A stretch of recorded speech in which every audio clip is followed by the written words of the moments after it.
গাছ থেকে তুলে নেব কাঁচা লঙ্কা। এই তাজা লঙ্কাগুলো দেখতে খুব সুন্দর।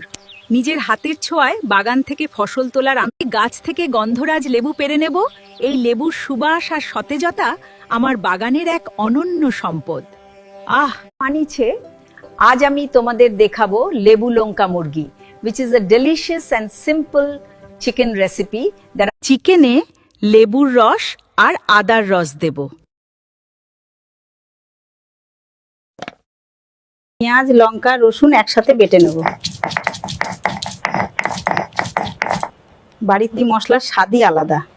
এখন আমি কড়াইতে তেজপাতা ও গোটা গরম মশলা ফোড়ন দিচ্ছি। এরপর পেঁয়াজ, লঙ্কা ও রসুনের মিশ্রণটি দিয়ে দেব রান্নাটি সুস্বাদু করার জন্য।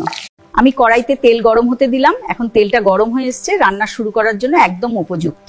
দেখি তো সব মশলা ঠিকঠাক আছে কিনা। চিকেন এবার কড়াইতে দিয়ে দেবো। আর এই রান্নাটা খুব যত্ন করে করছি যাতে সবাই খুব আনন্দ করে খেতে পারে, একদম আমার হাতের বিশেষ মশলা দিয়ে। অল্প নুন, অল্প চিনি দিয়ে জল দিয়ে দেবো। এরপর একটি ঢাকনা দিয়ে ভালো করে ঢাকা থাকবে যাতে চিকেনটা সিদ্ধ হয়ে যায় আর ঝোলটা ঘন হয়ে আসে।